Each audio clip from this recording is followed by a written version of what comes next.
الاهلي في كاس العالم للانديه. انا يوسف التهامي العمود.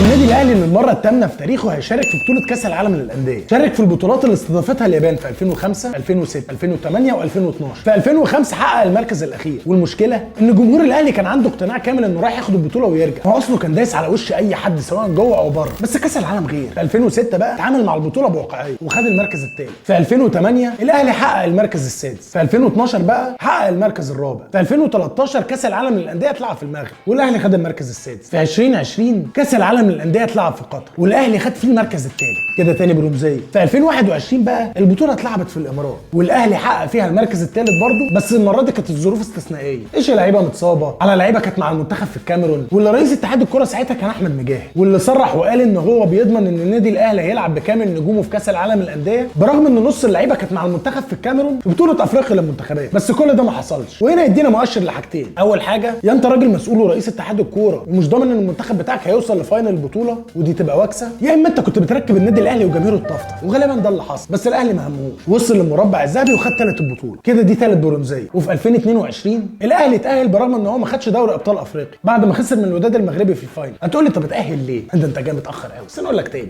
والسبب ان نادي الوداد المغربي اللي كسب الاهلي في فاينل دوري ابطال افريقيا كسب برضه الدوري المغربي السنه اللي فاتت. ولوائح الفيفا في بطوله كاس العالم للانديه بتقول ان ما ينفعش فريقين من دوله واحده يشاركوا في نفس البطوله، ودايما في كاس العالم للانديه بيشارك بطل الدوري في الدوله المستضيفه، وبكده بيلجأوا ساعتها لتاني دوري ابطال افريقيا مش تاني الدوري، وعشان كده النادي الاهلي بيشارك للمره الثامنه في تاريخه. المهم، الاهلي هيقابل اوكلاند بطل اوقيانوسيا يوم 1 فبراير، واللي لو كسبوا ان شاء الله هيقابل نادي سياتل ساوندرز الامريكي بطل الكونكاكاف يوم 4 فبراير، ولو عدى ان شاء الله هيقابل ريال مدريد بطل اوروبا، والماتش ده هيتلعب يوم 8 فبراير. الكسبان بقى هيلعب الفاينل يوم 11 فبراير، واللي ان شاء الله يكون النادي الاهلي. فرقه مصريه يا جدع. اكتبوا لي تحت في الكومنتات شايفين مشوار النادي الاهلي هيوصل لحد فين في كاس العالم للانديه.